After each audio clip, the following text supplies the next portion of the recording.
Abrir as nossas Bíblias em Jeremias, capítulo 33. Abra sua Bíblia em Jeremias, capítulo 33. E nós vamos ver, meus amados irmãos, dos versículos 14 ao versículo 22. Jeremias, capítulo 33, dos versículos 14 ao 22. Assim é a palavra de Deus. Eis que vem dias, diz o Senhor, em que cumprirei a boa palavra que proferi à casa de Israel e à casa de Judá. Naqueles dias e naquele tempo, farei brotar a Davi um renovo de justiça, ele executará o juízo e a justiça na terra. Naqueles dias, Judá será salvo e Jerusalém habitará seguramente. Ela será chamada Senhor, justiça nossa. Porque assim diz o Senhor, nunca faltará Davi, homem que se assente no trono da casa de Israel. Nem aos sacerdotes levitas faltará homem diante de mim, para que ofereça holocausto, queime oferta de manjares e faça sacrifício todos os dias. Assim veio a palavra do Senhor a Jeremias, dizendo, assim diz o Senhor, se puderes invalidar a minha aliança com o dia, e a minha aliança com a noite, de tal modo que não haja nem dia nem noite a seu tempo. Poder-se-á também invalidar a minha aliança com Davi, meu servo, para que não tenha filho que reine no seu trono. Como também com os levitas sacerdotes, meus ministros. Como não se pode contar o exército dos céus, nem medir-se a areia do mar, assim tornarei incontável a descendência de Davi, meu servo, e os levitas que ministram diante de mim. Vamos orar mais uma vez, meus irmãos. Senhor, nós acabamos de ler a Tua palavra, sabemos que ela é Tua, Senhor Deus, foi o Senhor quem a deu, foi o Senhor quem a preservou até agora, Pai Santo, e trouxe até nós. E nós queremos, Senhor Deus, ler a Tua palavra, guardá-la no nosso coração, entendê-la e vivê-la para a Tua honra e Tua glória, Pai. Nós não queremos simplesmente ser como pessoas que se olham no espelho, que veem a Tua palavra, mas saem de lá e não a praticam, Pai. Nós queremos viver e buscar a Ti com todo o nosso coração, Pai. Abençoa-nos, Senhor Deus, abençoe a mim, que serei o mensageiro de hoje. E o Senhor me use, Pai Santo, pois eu preciso de Ti, Senhor Deus. Eu sou pobre e necessitado, e sem o Senhor nada posso falar. Que o Senhor me ilumine com o Teu Santo Espírito, que o Senhor me use poderosamente para a Tua honra e Tua glória, Pai. Que o Senhor ilumine também, Pai Santo, os meus irmãos que estão aqui hoje. Que eles sejam também abençoados por Ti, que o Senhor abra o seu entendimento, abra os seus olhos e que todos nós possamos estudar e buscar a Ti, Senhor Deus. É a nossa oração em nome de Jesus Cristo. Amém. Meus irmãos, nós estamos perto da Páscoa, e Páscoa para nós sempre tem um significado especial. Hoje na Igreja Católica é o Domingo de Ramos. É o dia que eles comemoram o dia que o Senhor Jesus Cristo entrou em Jerusalém como rei, subindo, assentado num jumentinho e chegando até Jerusalém para ser entregue por nós. Ele entregar-se a si mesmo por nós. Quando eu penso em Páscoa, eu sempre penso em restauração. Cumprimento das promessas de Deus de restauração ao seu povo. Se no Natal nós comemoramos o nascimento de Cristo e o nascimento do nosso Redentor, na Páscoa nós devemos comemorar e celebrar a consumação da redenção em Jesus Cristo. E quando eu penso em restauração, eu não penso simplesmente como a gente faz na nossa casa.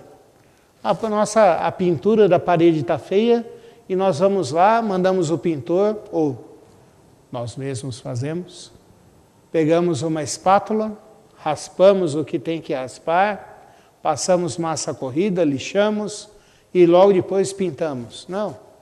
Eu penso em restauração grande. Eu vejo as consequências da guerra na Síria hoje. e fico pensando que as consequências que Deus quer nos restaurar e quis nos restaurar da mesma forma que é a reconstrução da Síria hoje.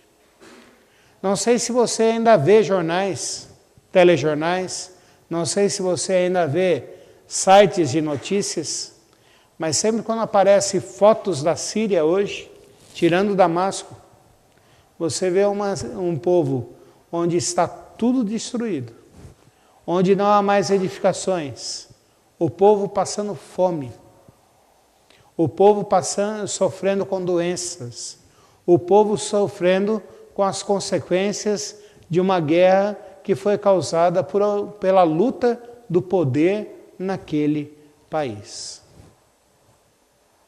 Israel, quando Deus usou Jeremias para falar dessa promessa, estava passando por um contexto bem parecido com isso, só que pior. Pior porque Jeremias foi levantado por Deus. Logo no seu chamado, Jeremias coloca no capítulo 1 o que Deus falou para ele. E Deus falou para Jeremias: eu vou colocar você para proclamar a minha palavra. E aonde você falar que é para arrancar, ali será arrancado. Onde você falar que é para ser edificado, ali será edificado. E o que você falar, se você falará a minha vontade para as pessoas. Nós conhecemos Jeremias como um profeta chorão. E ele chorou por causa do povo de Israel.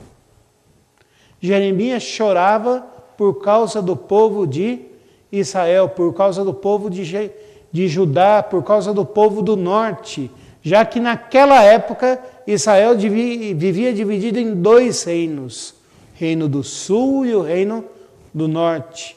O reino do sul era Judá, a capital Judá, Jerusalém. Ali houve, pelo menos depois de Salomão, 9 reis que buscaram o Senhor e quiseram fazer a vontade de Deus e andaram segundo os caminhos de Davi.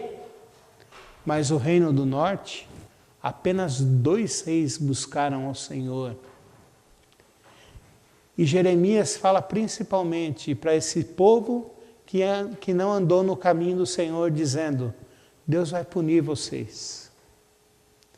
Deus vai castigá-los, para que vocês saiam do orgulho, para que vocês saiam da dureza do seu coração, para que vocês aprendam de novo a buscar e a temer ao Senhor e a viver segundo os caminhos do Senhor.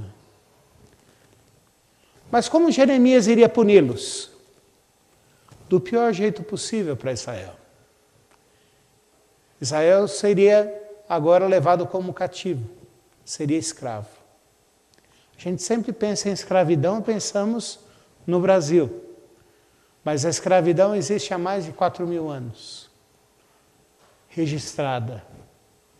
Nós vemos que Israel foi cativo no Egito. Eles foram escravos no Egito, serviram forçosamente ao Egito durante 400 anos. Deus os fortaleceu, eles entraram como uma família, mas saíram de lá como um grande povo. Mas eles foram escravos ali.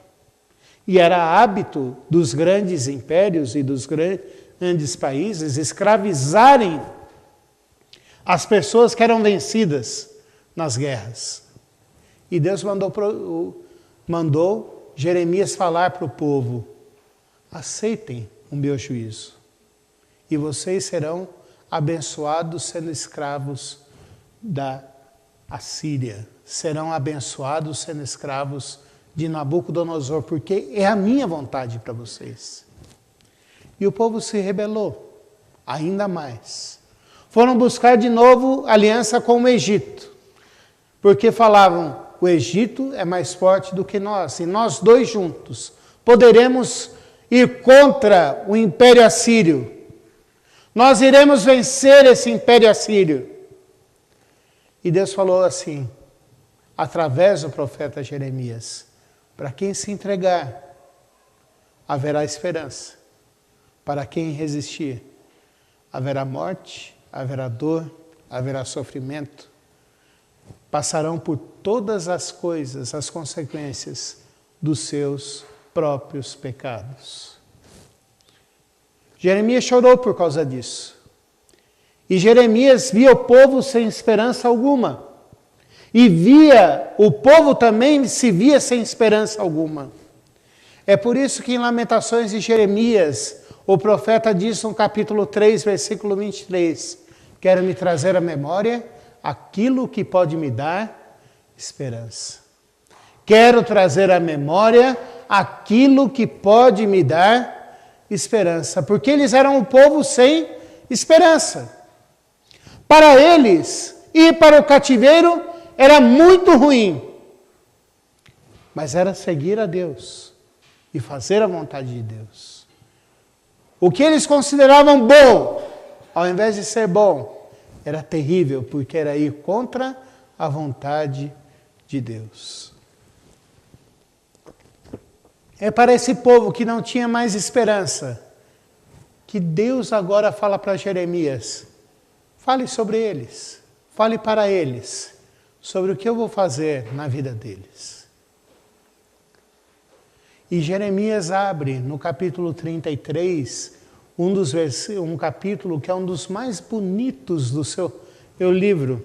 E ele começa dizendo no versículo 3, invoca-me e te responderei, anunciar-te-ei coisas grandes e ocultas que não sabes. O povo que pensava que não tinha mais esperança, agora ia ouvir falar da restauração que Deus queria fazer na vida deles. E essa restauração seria como? Através do exército egípcio? Não. Essa restauração seria como? Deus destruindo os assírios? Não. No capítulo 33, os versículos 14 em diante, Deus fala que vai honrar as suas promessas com esse povo. Deus fala que vai se lembrar daquilo que ele havia prometido para esse povo lá no passado. Há quase 500 anos atrás, quando Davi estava quase morrendo. Quando Deus falou para Davi que nunca iria faltar um descendente de Davi no reino, sendo rei. Jeremias, usado por Deus, se lembra dessa promessa e fala para o povo que no tempo propício ele levantaria um rei da descendência de Davi para voltar a reinar. Meus irmãos,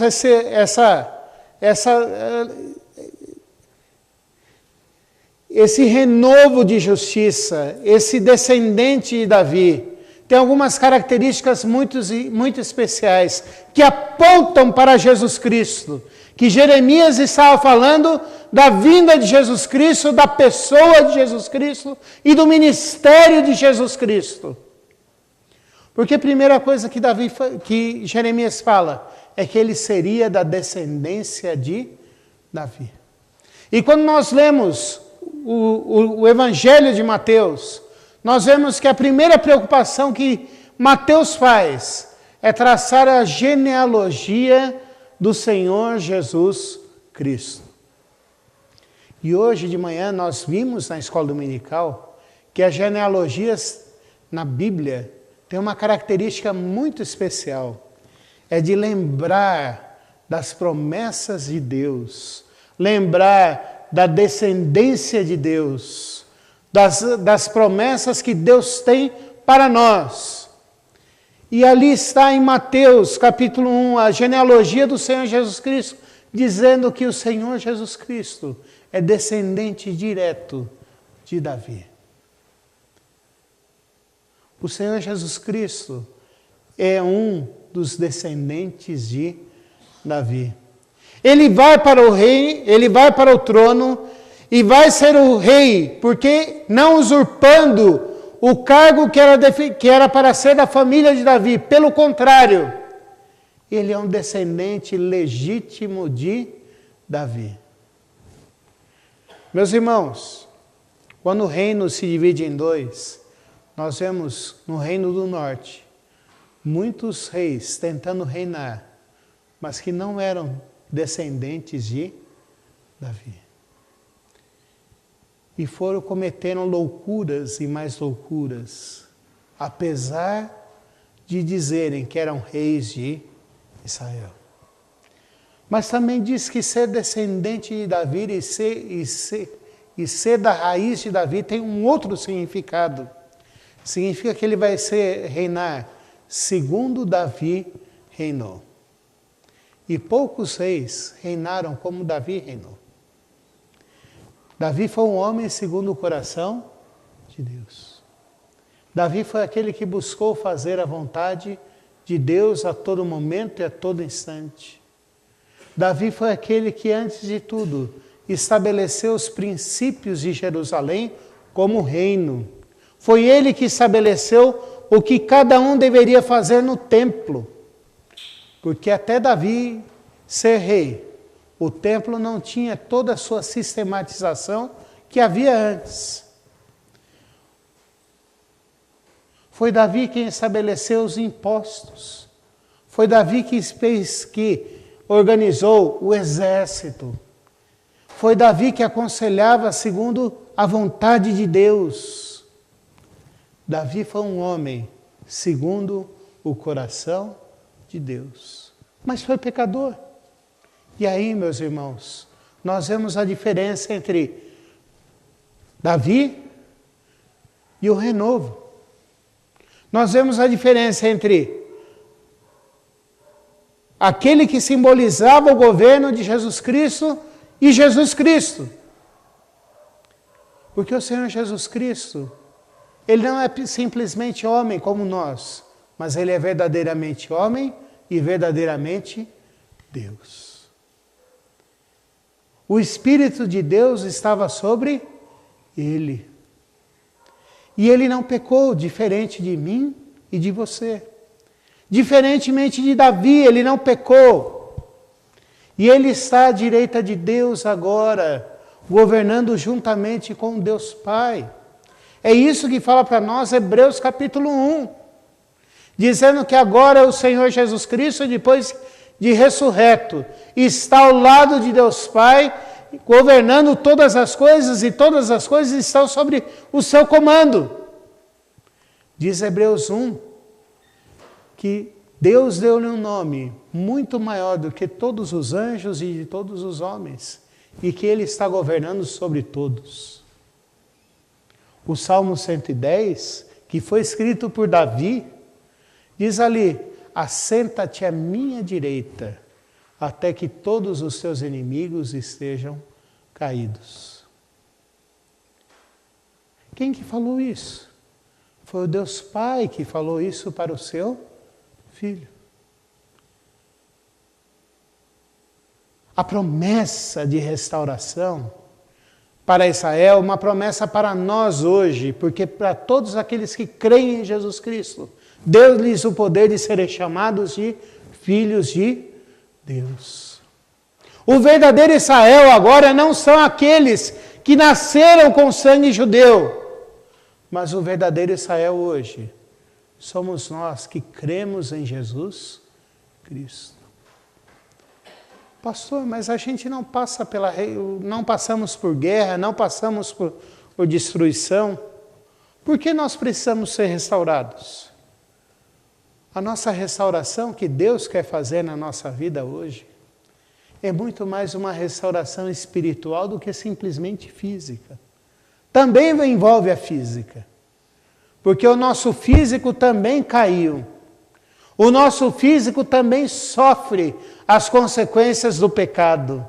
A nossa vida social também sofre pelas consequências do pecado. Até a natureza geme e anseia a restauração por causa das consequências do pecado. Mas a principal restauração que Deus quer fazer em nossas vidas é a restauração espiritual em nós, nas nossas vidas. Porque a primeira coisa que o pecado destruiu em nossas vidas foi a nossa comunhão com Deus. A primeira coisa que o pecado faz conosco é nos afastar do Senhor Deus. É afastar-nos do nosso Pai. é fazer com que eu e você estejamos longe dele e queiramos ser senhores em nós mesmos. Pastor, que é isso? Eu ser senhor de mim mesmo é? Quantas vezes a gente fala assim, eu vou fazer isso e pronto, não me interessa o que os outros vão dizer. Quantas vezes a gente não fala assim, eu posso até estar errado, mas eu vou fazer, porque eu quero fazer. Quantas vezes a gente sabe que estamos ofendendo alguém, mas nós fazemos porque nós queremos. Nós gostamos de ser senhores em nós mesmos. Nós gostamos de ser parecidos com Caim e os seus descendentes, como nós vimos hoje de manhã na escola dominical, como Caim e Lameque. Nós gostamos de fazer aquilo que agrada a nós mesmos. Nós gostamos de ser os nossos próprios ídolos e de falar assim, eu mando em mim mesmo. Mas a gente se esquece das consequências desse pecado em nossas vidas. Porque a palavra de Deus diz lá no Salmo 128, Salmo 127 e 128, que quando nós tememos ao Senhor e vivemos segundo a vontade de Deus, o Senhor edifica a nossa casa. O Senhor constrói a nossa vida. O Senhor restaura o nosso viver. E nós começamos a andar segundo não mais a nossa vontade, mas segundo o querer de Deus. Deus quer restaurar em nós a justiça que nós perdemos, porque a gente não sabe escolher mais o que é certo e o que é errado. Nós não sabemos mais escolher o que é bom, nós escolhemos aquilo que parece agradável para nós. Quer ver só um exemplo disso? Na história de Israel, como nós fazemos isso. Quando Israel saiu do Egito e estava entrando na Terra Prometida, e estava chegando perto de Jerusalém, os habitantes de Jerusalém ficaram com medo e falaram, certamente os israelitas vão vir aqui e vão matar a todos nós. Vamos lá e vamos fazer um acordo com eles. E o acordo com eles foi, para fazerem esse acordo com eles, esses homens que estavam ali, que eram moradores de Jerusalém, pegaram as roupas mais velhas que tinham, pegaram as roupas mais desgastadas que tinham, colocaram sandálias que já não prestavam para mais nada, se sujaram inteiros e foram lá, desgrenharam o cabelo e foram lá conversar com os israelitas e falaram assim, nós somos um povo de uma terra muito distante. E nós queremos fazer um acordo com vocês para que vocês não invadam mais a nossa casa, a nossa terra. Nós vamos servi-los como escravos, mas vocês nos deixem vivos ali. E nós vamos servir a vocês. Pareceu a Josué e aos líderes, aos príncipes de Israel na época, boa essa palavra. E fizeram isso. Não tiveram cuidado de ver se realmente eram de uma terra distante. E aquilo foi dor para Jerusalém e para Israel durante todo o tempo. Nós não nos preocupamos em ver se aquilo é certo mesmo, mas se parecer certo, a gente já abraça aquilo. E isso faz mal para nós. Quantas vezes na nossa vida a gente não se dá mal? Porque a gente não sabe escolher o que é realmente certo, o que é bom para nós. Mas a gente olha e fala assim, isso aparenta ser bom. Deus quer restaurar em nossa vida também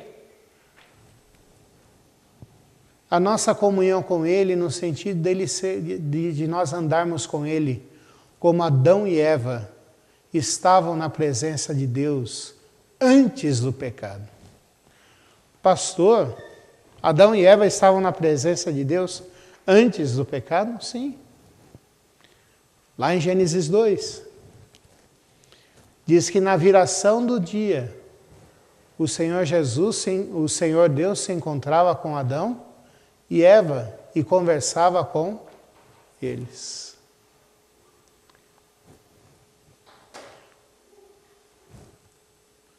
Quantos de nós ainda precisamos disso no nosso viver? E quem não conhece a Cristo precisa disso todos os dias na sua vida. Voltar e restaurar e ter comunhão com Deus. Mas o Senhor Jesus Cristo aqui também é apontado pelo outro ofício, pelo ofício de sacerdote. O sacerdote era aquele que iria levar o povo até Deus. Se o rei governava, o sacerdote levava as orações, os sacrifícios do povo até Deus. E meus irmãos, Hebreus fala que o Senhor Jesus Cristo é o sacerdote perfeito. Ele é o nosso sumo sacerdote, que ofereceu a oferta uma vez só, por todos os nossos pecados, para nos lavar e nos purificar de todos os nossos pecados. O Senhor Jesus Cristo, quando morreu, gritou em alta e grande voz: está consumado. E os evangelhos relatam que naquele momento, a cortina que separava o lugar santo para o santo dos santos foi rasgada, o véu foi rasgado. E quando a gente pensa nesse véu, a gente pensa no nosso véu de hoje. Tule, é isso mesmo, minhas irmãs? Véu de tule, não é isso? Fininho, que dá para ver do outro lado, quase uma renda ali. Mas segundo os especialistas, o véu ali não era véu de tule, não. O véu era um véu de lona. Várias camadas de lona trançadas ali. Que segundo alguns especialistas falam, o véu tinha a grossura de 1 palmo. E quando Jesus Cristo foi morto, por mim e por você, para que nós tivéssemos acesso ao Santo dos Santos, que é o lugar mais íntimo que tinha da presença de Deus, naquela época representava a presença de Deus ali. O véu foi rasgado de cima a baixo. E não havia mais separação entre o Santo dos Santos, entre o lugar onde que estavam as tábuas da lei e o povo de Deus. O Senhor Jesus Cristo veio para restaurar a nossa comunhão com Deus. Mas o que me chama a atenção aqui, e a terceira lição que eu quero tirar daqui para nós, é que esse mesmo Deus que falou que iria restaurar o rei, que iria restaurar o sacerdote, que significava a comunhão dele com o seu povo, diz aqui que ele dá uma garantia para que essa restauração aconteça. E ele fala aqui da sua aliança com a própria criação. E ele dá como penhor para que aconteça a restauração do seu povo, a aliança com a sua própria criação. Quando a gente pensa em Gênesis 1, a gente pensa em dia e noite. Logo nos primeiros capítulos, Deus fala, houve dia e houve noite, no primeiro dia. E Deus fala aqui que se acabasse a sua aliança com a criação, não havendo mais dia e noite, assim poderia acabar a promessa de restauração do seu povo. É engraçado como a gente tem um temor muito grande sobre o fim do mundo. Se você pegar a literatura aí e os filmes, você vai ver que um dos grandes medos nossos é acabar a criação. Vamos lembrar de alguns filmes que falam sobre isso aí? Independence Day. Quem gosta de ficção científica, só de eu falar esse nome aqui desse filme já deve lembrar. Independence Day. Me ajudem aí, gente. Eram os aliens que vinham para o mundo, vinham para cá e queriam acabar com o nosso planeta. E a primeira coisa que eles tentaram fazer foi acabar com o dia. Mas não conseguiram. Lá os mocinhos vencem. E acabou a ameaça e continua tendo dia e noite. Outro filme que veio aqui à minha cabeça sobre isso, Day After, é a mesma coisa. Mesmo se nós pudéssemos acabar com dia e noite, só assim a redenção de Deus para com o seu povo poderia não existir. Que lições eu posso tirar daqui para a minha vida e para a sua vida? Porque até agora eu expus o texto bíblico, ou tentei expor o texto bíblico. O que eu posso tirar disso para mim e para você? A primeira lição que eu quero tirar daqui para mim e para você é a seguinte: por mais que a nossa vida espiritual e a nossa vida possa estar destruída pelas consequências do nosso pecado, Deus tem poder e Deus enviou Jesus Cristo para restaurar a minha vida e a sua vida. Muitas vezes a gente tem uma frase aí que as pessoas falam assim: nem Deus dá jeito nessa pessoa mais. Eu queria dizer para você, lembrar para você, que para Deus não é impossível. E quando Deus falou, e quando Jesus Cristo falou isso, Ele não falou isso a respeito de outras coisas, mas Ele falou a respeito de salvação. Ele falou a respeito de restauração, Ele falou a respeito de redenção. Por mais que você esteja longe de Deus, ou se sinta longe de Deus, por mais que os seus pecados estejam ali destruindo a sua vida, eu quero te lembrar de uma coisa: para Deus não há impossível. Ele pode restaurar a sua vida. Para vocês terem uma ideia, muitas mães de Jerusalém comeram a carne dos seus filhos quando os assírios invadiram ali. A dor e o sofrimento foi tão grande e a fome foi tão grande que que as mães cozinharam a carne dos filhos que morriam para se alimentarem. Mas Deus restaurou a Israel e Deus restaurou o seu povo. Deus restaurou a mim, Deus restaurou a você. Deus restaurou um homem chamado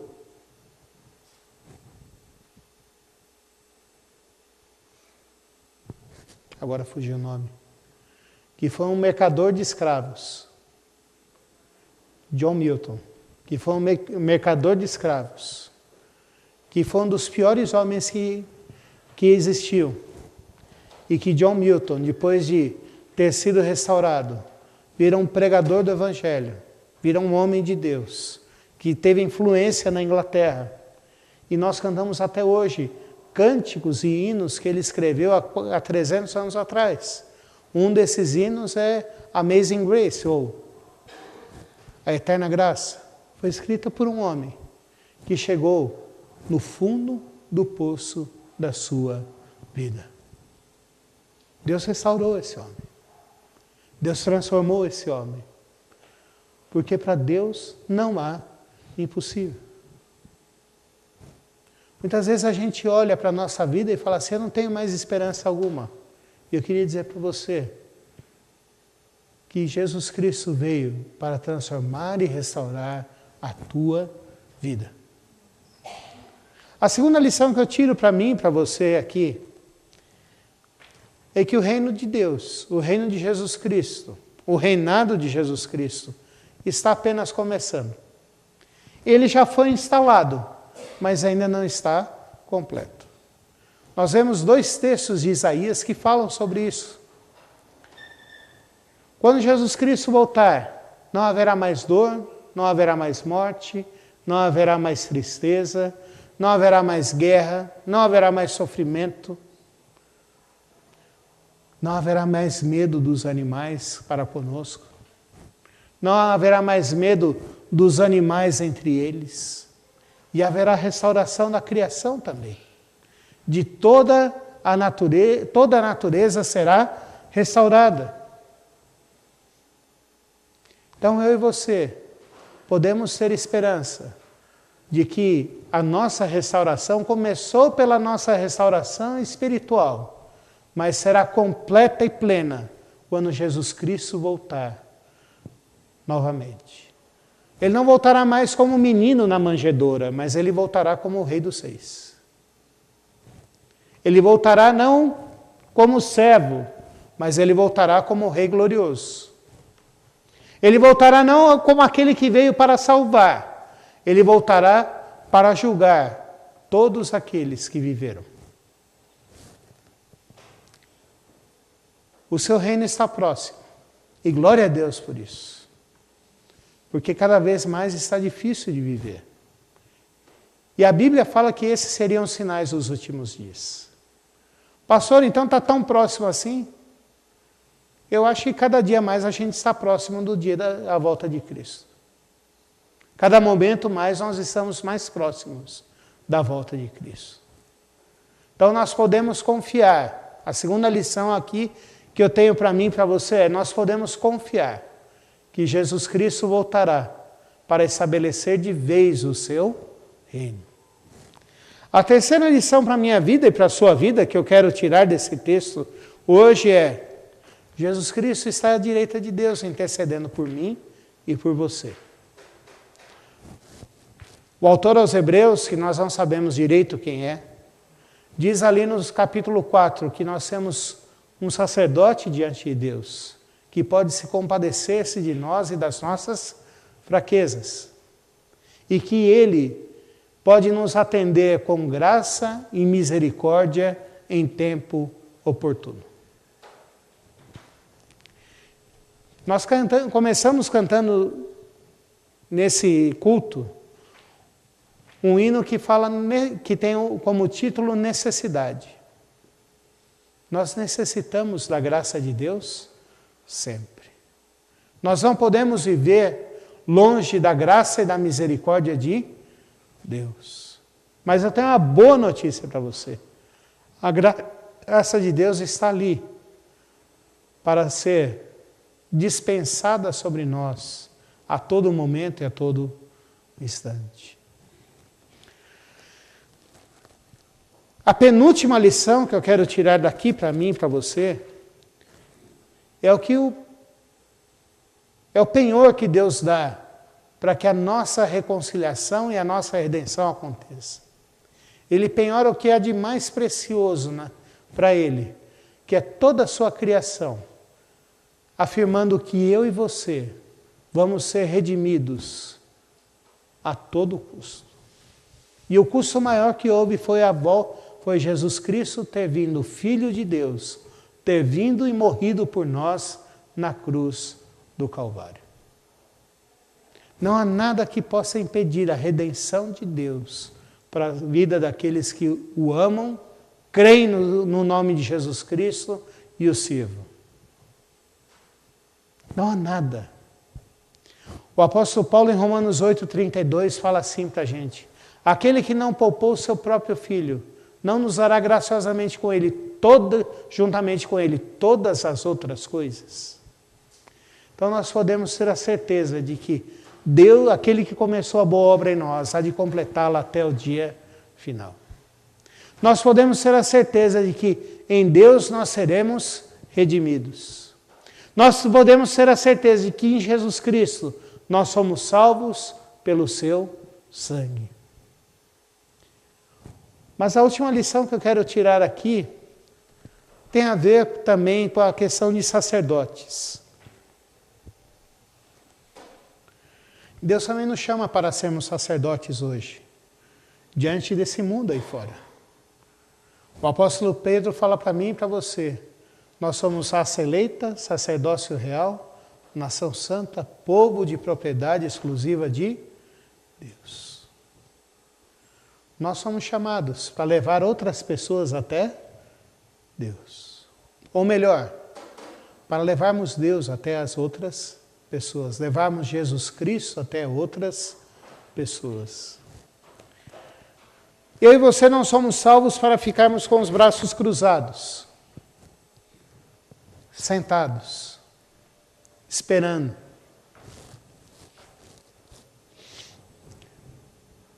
Domingo passado eu fiquei esperando o ônibus 6 horas. Ou mais. Mas eu estava dentro do hotel, no sofá lá do hotel, então não senti tanto. Mas eu fiquei esperando mais de 6 horas o ônibus para ir. Porque eu tinha ônibus para vir para São Paulo 11 horas da manhã, ou tinha ônibus para voltar para São Paulo 9 horas da noite. Daí nós almoçamos juntos. A Maria Fernanda e a família dela foram para a cidade deles. E eu fiquei esperando o ônibus para São Paulo. Dentro do hotel, mas esperando ali. Eu vou dizer uma coisa para vocês. Foi bom, mas foi ruim. Porque não há coisa pior do que você ficar esperando alguma coisa a chegar e não chega.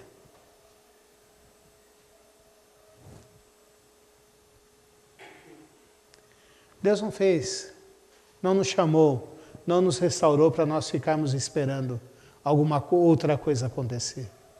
O melhor de Deus já veio, e é Jesus Cristo. O motivo da Páscoa já veio, e é Jesus Cristo. Nós temos que levar esse motivo da Páscoa para outras pessoas. Nós temos que levar para outras pessoas que a redenção, apesar da situação que elas possam estar enfrentando.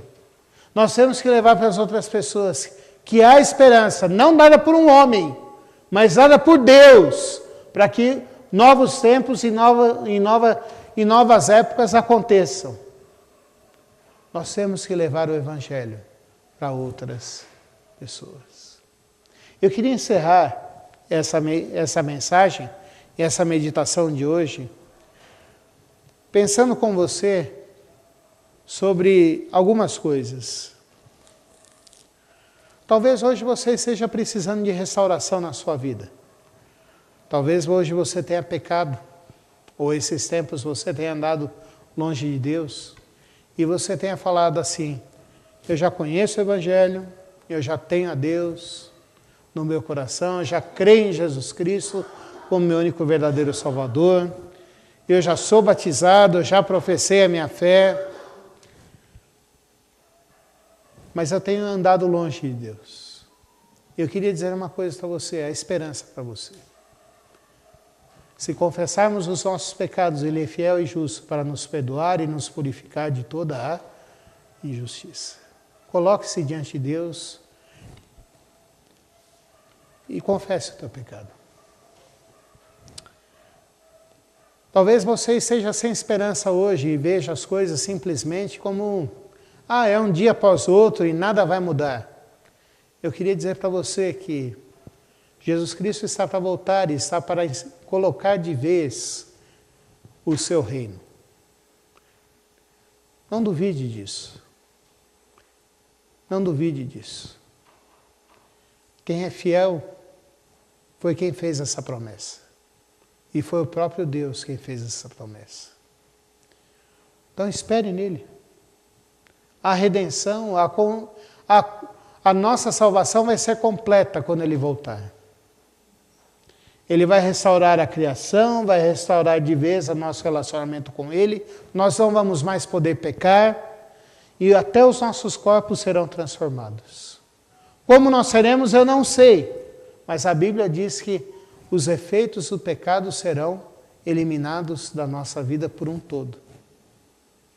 E nós viveremos novos céus e nova terra. Espere em Deus. Confie em Deus. Talvez o seu problema hoje seja que você não tem mais aquela alegria de levar o Evangelho para outras pessoas. Eu quero dizer uma coisa para você. Pregue o Evangelho. Fale de Jesus Cristo, não por causa das pessoas em si, mas porque a vontade de Deus para a vida delas e para a sua vida. Muitas vezes nós vamos ser rejeitados mesmos. Mas foi Deus quem mandou a gente falar do Evangelho. Foi Deus quem mandou a gente pregar o Evangelho. Leva o Evangelho para essas pessoas. Vamos orar? Senhor, nosso Deus e Pai, nós queremos te agradecer porque estamos perto da Páscoa e podemos ter a certeza de que a morte de Jesus Cristo nos deu livre acesso a Ti, Pai, e através da sua morte nós temos restauração plena da nossa vida, Pai. Nós queremos te implorar e te suplicar que o Senhor faça com que nós saiamos daqui incomodados com essa mensagem, Pai Santo. Que nós vivamos essa mensagem. Que seja qual for a nossa situação, o Senhor tem poder para restaurar a nossa vida, Pai. O Senhor tem poder para transformar, para retirar as consequências dos nossos pecados e fazer com que nós sejamos mais alvos do que a neve, Senhor Deus. Porque Jesus Cristo morreu na cruz do Calvário por nós, Pai. Porque Jesus Cristo deu a sua vida por nós. Porque Jesus Cristo derramou seu precioso sangue para que nós hoje tivéssemos livre acesso ao Senhor, Pai.